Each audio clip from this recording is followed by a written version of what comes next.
ہرگز نہ سمجھیے گا کہ یہ کوئی ہماری یافت ہے، ہم نے خود تلاش کیا ہے، ہم نے خود پایا ہے۔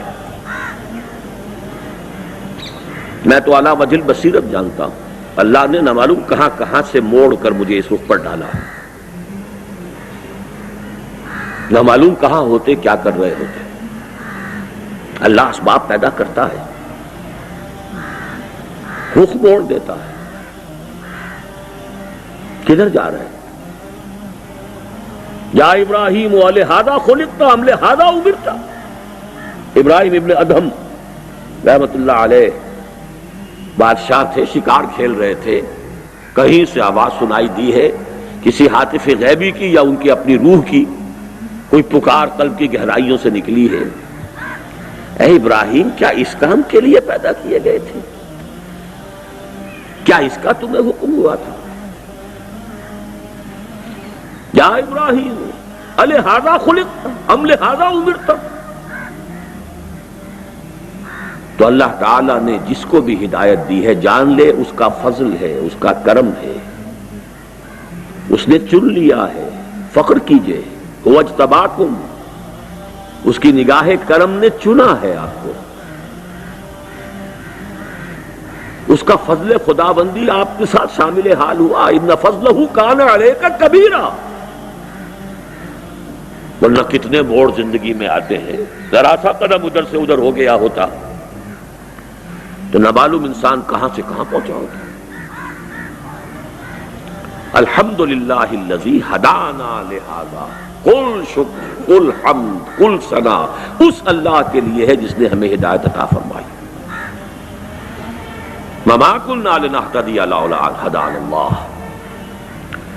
قرآن مجید میں یہ الفاظ آئے ہیں اہل جنت کے ترانہ حمد کے طور پر کہ جب وہ جنت میں داخل ہوں گے تو شکر ادا کریں گے، کیونکہ ہدایت جو ہے اس کے بہت سے مراحل ہیں، ہدایت ابتدائی بھی ہے، ہدایت تکمیلی بھی ہے، ہدایت راستے کا دکھا دینا بھی ہے، ہدایت راستے کا سمجھا دینا بھی ہے، اور ہدایت منزل تک پہنچا دینا بھی ہے۔ اس وقت وہ ترانہ حمد ہوگا، اس اللہ کا شکر ہے جس نے ہمیں یہاں پہنچایا، ہم ہرگز نہ پہنچ پاتے اگر اللہ نہ پہنچاتا۔ کوئی عجب نہ ہو، کوئی فخر نہ ہو، کوئی اپنی کسی اللہ نے صلاحیت اگر دی ہے تو اس کے اوپر کوئی تکبر نہ ہو، جو کچھ ہے اللہ کی طرف سے ہے، اس کا فضل ہے، اس کا کرم ہے، اس نے پہنچایا ہے۔ اور اس کے بعد بھی ربنا لا تزغ قلوبنا بعد اذ ہدیتنا۔ پچھلے دنوں میں نے خطبات جمعہ کے اندر آپ کو یاد ہوگا بلعام بن باعورہ کے موضوع پر کئی خطبے دیے تھے، اور پاکستان کے حالات کو پھر اسی سے مستنبط کیا تھا۔ الذی آتیناہ آیاتنا، ایک ایسا شخص جسے ہم نے اپنی آیات عطا کر دی تھی۔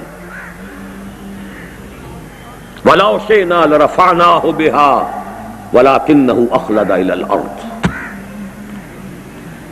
ہم چاہتے تو اسے اور ترفع عطا کرتے، اور بلندی عطا کرتے، اور آگے کے مراحل کی طرف رہنمائی ہوتی، لیکن وہ بدبخت زمین کی طرف دھنستا چلا گیا۔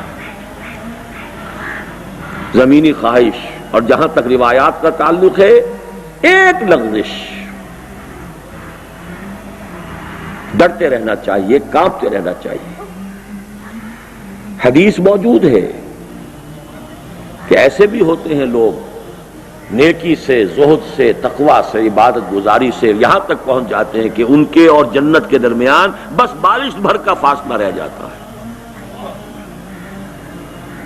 اور اس کے بعد تباہی آتی ہے اور جہنم میں پہنچ جاتا ہے۔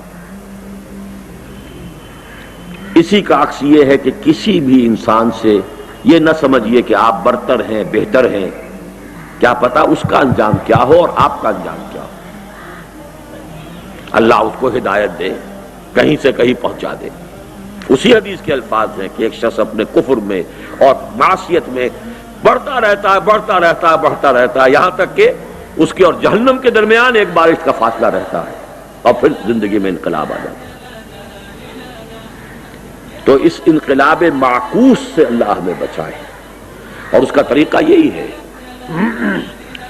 کہ ہرگز نہ سمجھا جائے کہ کوئی ہمارا کمال ہے، کوئی ہماری صفات ہیں، کوئی ہماری خوبیاں ہیں. جو کچھ ہے اللہ کی دین ہے، عطا ہے، اس پر شکر ادا کیجئے، اس کو مضبوطی سے تھام کر رکھنے کی کوشش کیجئے. آخرت کو دنیا پر ترجیح دیجئے.